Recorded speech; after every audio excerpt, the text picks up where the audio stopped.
মহাকাশ অভিযান সবসময় আমাদের জন্য একটি আকর্ষণীয় বিষয়। এখন আমরা মঙ্গল গ্রহকে লক্ষ্য বানাচ্ছি, কিন্তু আসলেই কি যুক্তিযুক্ত মঙ্গলে মানুষ পাঠানো? বর্তমান পৃথিবী নানা সমস্যায় ভুগছে। জলবায়ু পরিবর্তন, প্রাকৃতিক সম্পদের অভাব আর জনসংখ্যার বৃদ্ধি, সব মিলিয়ে আমরা এক কঠিন সময়ের মধ্যে আছি। মঙ্গল গ্রহ আমাদের সামনে নতুন সম্ভাবনা নিয়ে এসেছে এবং বিজ্ঞানীরা বলছেন মঙ্গল গ্রহ হতে পারে আমাদের দ্বিতীয় বাড়ি। সেখানে পানি, অক্সিজেন এবং অন্যান্য প্রাকৃতিক সম্পদ কিন্তু আছে। যদি আমরা মঙ্গলকে বসতি স্থাপন করি, তাহলে পৃথিবীর ওপর চাপ নাকি কমে যাবে।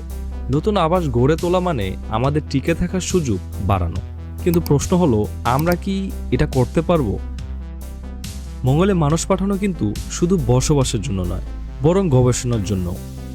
এই অভিযানে আমরা নতুন প্রযুক্তি শিখতে পারবো এবং মহাকাশ বিজ্ঞানকে নতুন উচ্চতায় নিয়ে যেতে পারবো। মঙ্গলে মানুষের অভিযানে প্রযুক্তির উন্নয়ন অত্যন্ত গুরুত্বপূর্ণ। আমাদের যে প্রযুক্তি প্রয়োজন তা দৈনন্দিন জীবনে কাজে লাগানো যেতে পারে। তবে মঙ্গলে অভিযান শুধু একটি দেশের কাজ নয়, সকল দেশকে একসঙ্গে কাজ করতে হবে। এখানে প্রকৌশলীরা এবং গবেষকরা যদি মিলেমিশে কাজ করে, তাহলে নতুন প্রযুক্তি তৈরি এবং সমস্যাও সমাধান করতে পারবে। এটি কেবল প্রযুক্তিগত উন্নয়ন নয়, আন্তর্জাতিক সম্পর্কেও আরও শক্তিশালী করবে।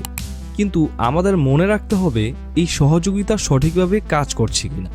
মঙ্গল অভিযানে অর্থনৈতিক দিকেও গুরুত্বপূর্ণ।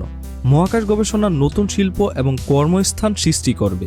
তবে প্রশ্ন উঠছে, পৃথিবীতে অনেক সমস্যা রয়েছে, সেখানে প্রচুর সম্পদ বরাদ্দ করা উচিত কিনা?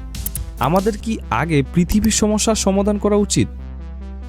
এছাড়া মঙ্গল অভিযানের ফলে নতুন চ্যালেঞ্জ আসবে। সেখানে যে বিপদ ও সংকট মোকাবেলা করতে হবে, তা আমাদের প্রস্তুতির উপর নির্ভর করবে।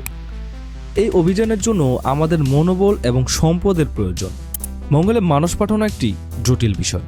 এটি আমাদের সামনে নতুন সম্ভাবনা এবং চ্যালেঞ্জ নিয়ে আসছে।